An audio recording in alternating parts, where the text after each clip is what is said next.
Bab 7 Kenapa Harus Aku? Neneek. Begitu menginjakkan kaki di rumah, Arsy langsung menghambur ke pelukan Biina. Arsen yang berdiri di samping Biina hanya bersedekap dada, menatap horor ke arah rambut adiknya yang sudah menyerupai sarang tawon. Berantakan, penuh keringat, dan tampak seperti bocah yang baru selesai mengamen di perempatan jalan. Syukurlah kamu baik-baik saja, nenek sangat khawatir, bisik Biina sambil mengelus pipi gembul Arsy. Arsy tersenyum sumringah, namun sedetik kemudian ia langsung mengatupkan mulut saat melihat ekspresi Arsen yang seolah siap meledak. Maaf, nenek, Aci ndak ulang lagi, janji. Ucap Arsy cepat sambil mencubit telinganya sendiri dengan gaya sok imut. Biina menghela napas, lalu menatap Arsen. Abang, bawa adikmu masuk dulu. Mandikan dia, nenek mau bicara sebentar sama bunda dan bibi, ucap Biina sambil melirik raut wajah Bianca dan Elena yang tampak tegang. Tanpa banyak bicara, Arsen menarik kerah baju adiknya menuju kamar mandi. Tak butuh waktu lama. BYURRRRSS. Ah, Abang Aceng dingin tahu, jerit Arsy melengking saat Arsen menyiramnya tanpa aba-aba. Mandi atau malam ini tidur di luar, mau? Ancam Arsen dengan nada datar namun sangat tegas. Arsy mengerucutkan bibirnya kesal, lalu dengan pasrah ia jongkok di dalam baskom besar berisi air hangat-hangat kuku. Arsen membuang napas panjang, lalu mulai menyabuni kepala adiknya dengan telaten, meski tangannya bergerak kasar karena masih gemas punya adik yang nakal. Abang, tahu ndak, Aci bel temu ayah di kantor polisi lo. Ganteng lo orangnya, ucap Arsy membuat Arsen berhenti menyiram rambut adiknya sejenak. Elena dan Bianca kini duduk berhadap-hadapan dengan Biina. Suasana mendadak kaku saat Bianca mulai menceritakan pertemuan tak terduga mereka di kantor polisi. Jadi Arsy sudah bertemu dengan Tuan Adrian, Non. Biina nyaris saja keceplosan menyebut kata, ayah. Elena seketika melotot tajam, membuat Biina segera meralat ucapannya sebelum Bianca menaruh curiga. Ya, Bi, kami bertemu dengannya. Bianca mulai bercerita dengan semangat yang meledak-ledak. Aku nggak ngangka dia bisa berubah drastis. Dulu dia gendut, jelek, dan membosankan, persis anak gajah. Tapi tadi, dia sangat atletis, tampan, dan auranya sangat mempesona. Aku sampai bingung mau bicara apa. Bianca menutup wajahnya yang memerah. Ia tampak seperti remaja yang sedang jatuh cinta untuk kedua kalinya pada mantan suami yang dulu ia caci maki fisiknya. Biina hanya bisa menggeleng-gelengkan kepala melihat tingkah pelin-pelan Bianca. Dulu dihina-hina, sekarang dipuji setinggi langit. Apa hati non Bianca ini terbuat dari permen karet? Batin Biina miris. Di sisi lain, Elena hanya bisa menunduk diam. Ada rasa nyeri yang menusuk ulu hatinya saat mendengar Bianca memuji Adrian sedemikian rupa. Ia merasa sesak. Apakah ia harus marah? Ataukah ia harus membenci kakaknya sendiri? Elena menggelengkan kepalanya pelan, mencoba mengusir pikiran itu. Ia sadar ia tidak punya hak untuk melarang Bianca menyukai siapapun. Sejak awal, ia mengandung benih itu hanya demi mendapatkan hak waris untuk masa depannya, bukan untuk merebut hati pria itu. Tiba-tiba, Bianca meraih tangan Elena dengan kuat. Matanya berbinar penuh ambisi. Elena, kita harus berkemas malam ini juga. Kita kembali ke rumah kakek. Kita bawa Arsen dan Arsy. Kita ambil hak waris yang seharusnya milik kita. Elena tersentak. Tapi kak, ini sudah malam. Tidak ada tapi-tapi. Selain warisan, aku punya rencana lain untuk Adrian, ujar Bianca dengan senyum misterius. Dia sudah berubah, Elena. Dan kali ini, aku tidak akan membiarkan pria sesempurna dia lepas lagi dari tanganku. Elena hanya bisa diam tertunduk. Cepat, Elena, jangan bawa barang yang tidak perlu. Kita hanya butuh dokumen penting dan keberanian untuk menendang pintu rumah kakek. Seru Bianca sambil melempar baju-baju ke dalam koper dengan brutal. Elena menyeka keringatnya, tangannya gemetar saat melipat pakaian si kembar. Tapi Kak, apa kakek mau menerima kita setelah 6 tahun? Dia harus, atau aku akan membakar gerbang rumahnya. Balas Bianca tanpa beban. Di sudut ruangan, Arsy tampak duduk bersila di atas karpet sambil memegangi kepalanya yang mungil. Matanya pusing melihat dua wanita dewasa itu mondar-mandir seperti gasing di depannya. Aduh, Bunda Cama Bibi Bingkan apa jadi kayak gacing. Pucing ini kepala aci liat nah. Celoteh Arsy dengan wajah ditekuk. Arsen yang duduk di sebelah adiknya hanya diam, namun telinganya terpasang tajam. Ia menutup laptop rakitannya sejenak. Arsy, tadi di kantor polisi, kamu bilang bertemu seseorang yang mirip ayah. Arsy langsung bersemangat. Ia menarik tangan Arsen dan menunjuk ke layar tablet yang menampilkan artikel trending berjudul Adrian Winston, sang Raja It meluncurkan inovasi neural link terbaru. Ini, abang lihat, om ini mirip kali Cama Aci, mirip abang juga. Arsy menunjuk foto Adrian yang sedang berdiri gagah memakai setelan jas hitam. Tapi om ini ndak gemoy kayak kita. Ayah kan bulat kayak bakco, om ini tajam kayak cicil lambut Bibi Bingka. Arsen menyipitkan mata. Ia menatap foto itu dengan saksama. Dari mana kamu tahu wajah ayah kita gendut, Arsy? Selama ini kita tidak pernah punya fotonya.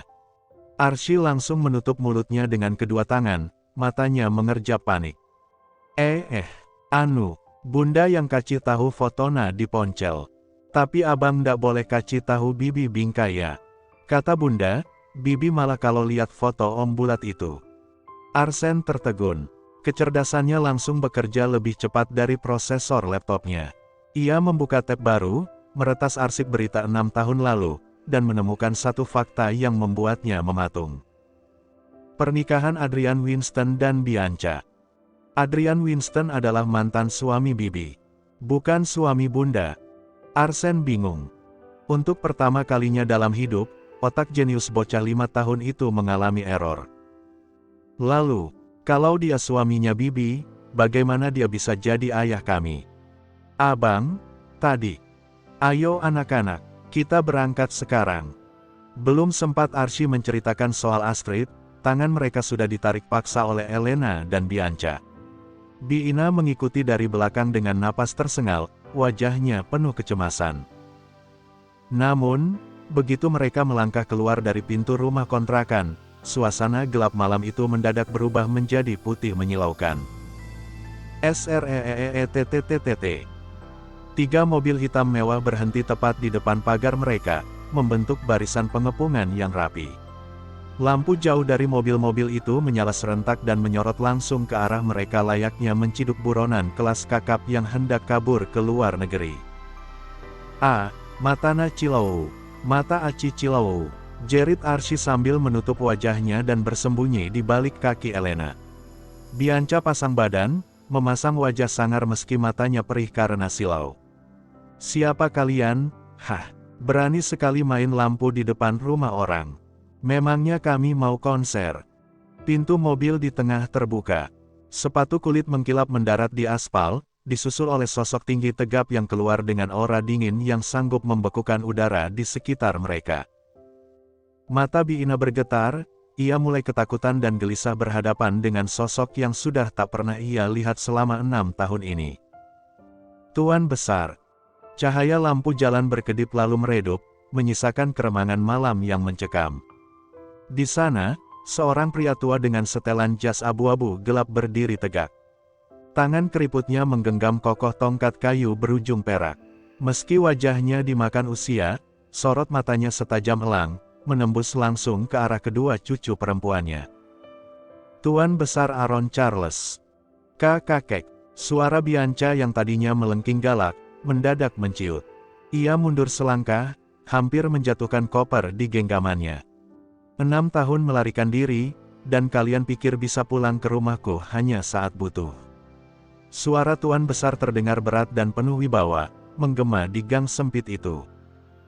Biina segera bersimpuh di tanah dengan tubuh menggigil. Tuan Besar, mohon maafkan kami.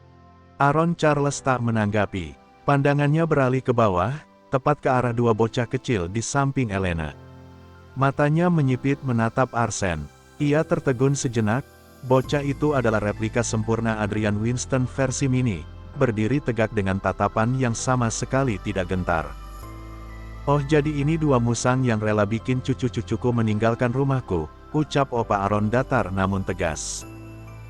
Archie yang merasa suasana terlalu tegang, melepas tangan ibunya dan mendongak polos. "Aki-aki siapa ini? Tadi di kantor polisi ada aki-aki galak catu, cekalang datang lagi catu." "Archie sayang, diam," bisik Elena dengan wajah pucat. Lalu mendekap kedua anaknya erat demi melindungi mereka dari sang kakek otoriter. Tuan Besar Aaron melangkah maju. Ketukan tongkatnya di aspal terdengar seperti detak jam kematian. Ia berhenti tepat di depan Arsene. "Siapa namamu, bocah?" Arsene menatap kakek buyutnya tanpa berkedip. "Arsene Charlotte, ini adikku, Archie. Kami bukan objek yang bisa kakek nilai dengan uang warisan." Aaron tertegun. Detik berikutnya, ia tertawa pendek. "Haha, sombong sekali. Persis seperti pria yang benihnya dicuri ibumu." Elena tersentak, sementara Bianca dan Arsene mengernyit bingung. "Bawa mereka semua ke mansion," perintah Tuan Besar kepada para pengawalnya tanpa bantahan. "Termasuk barang-barang lusuh itu. Aku tidak ingin melihat cucu-cucuku tinggal di lubang tikus ini lebih lama lagi." "Tapi Kek, kami bisa jalan sendiri," protes Bianca, mencoba memungut sisa harga dirinya. "Masuk ke mobil, Bianca. Atau kucoret namamu dari silsilah keluarga detik ini juga," bentak Tuan Besar. "Bisanya cuma memerintah tanpa mau mendengar penjelasan kami dulu." Batin Elena was-was. Tapi, mengapa kakek sampai turun tangan sendiri ke sini? Apalagi yang dia rencanakan? Di dalam mobil, Archie duduk di atas jok kulit yang sangat empuk. Mata bulatnya berbinar-binar sambil melompat kecil. "Wah, mobilnya empuk kayak kacul bibi bingka. Tapi ini ndak ada bau acemna." "Ya iyalah, kasurku bau asem juga gara-gara kamu hobi mengompol," ketus Bianca sambil mendudukkan Archie dengan paksa sebelum bocah itu mengotori jok mewah tersebut. Arsene yang bersandar santai dengan tangan terlipat di dada, ia melirik ibunya yang terus meremas jemarinya sendiri. "Bunda, kalau opa jahat, Arsene punya virus yang bisa bikin semua lampu di rumahnya mati dalam 1 detik." Elena tersenyum getir, mengusap kepala putranya. "Jangan, sayang. Kita ikuti saja dulu." Sementara itu, otak Bianca bekerja cepat menyusun strategi. "Kalau kakek bawa aku pulang, artinya aku punya akses lagi ke dunia atas. Calvin dan Adrian harus hancur." Ia menyeringai tipis, penuh dendam yang telah dipendam selama 6 tahun. "Ada apa, El? Kenapa melihatku seperti itu? Apa malam ini aku terlihat sangat cantik?" tanya Bianca saat menyadari kegelisahan adiknya. Elena mengatur napas. "Itu, Kak Bianca sudah bertemu Adrian. Apa kakak akan rujuk padanya?" Hening sejenak, Bianca menepuk bahu Elena dengan mantap. "Jika aku kembali padanya, aku adalah wanita paling bodoh di dunia. Memang dia sudah berubah, tapi sakit hati ini permanen. Aku ingin dia merasakan kehancuran yang sama, Elena." "Maksudnya, kakak tidak masalah jika dia menikah dengan wanita lain?" tanya Elena ragu. Tatapan Bianca menajam. Ia mencengkram bahu adiknya. "Tidak, El, aku tidak rela dia bersama dengan wanita lain. Kecuali..." "Kecuali apa, Kak?" "Kecuali kamu, Elena." Aku." Elena menunjuk dirinya sendiri, jantungnya berdegup kencang. "Apa Kak Bianca sudah tahu kalau Adrian adalah ayah biologis si kembar?" "Ya, El, kamu satu-satunya yang harus menikah dengan Adrian dan membalaskan dendamku." Pupil mata Elena membesar. Tunggu, kenapa harus aku?" Bianca melipat tangan di dada dengan angkuh. "Wajahmu itu polos dan sangat meyakinkan. Adrian pasti luluh. Begitu dia jatuh cinta setengah mati padamu, saat itulah kamu harus meninggalkannya." Biar dia tahu rasanya dicampakkan. El, aku sudah membantumu membesarkan si kembar bertahun-tahun. Ini waktunya kamu balas budi. Kamu juga benci pria yang sudah membuangku, kan? Maaf, Kak. Aku tidak mau menikah, tolak Elena halus. Bianca mulai berakting, menutup wajahnya sambil terisak. Jadi, kamu lebih senang melihat aku diinjak-injak. Apa hubungan darah kita sudah tidak ada artinya lagi?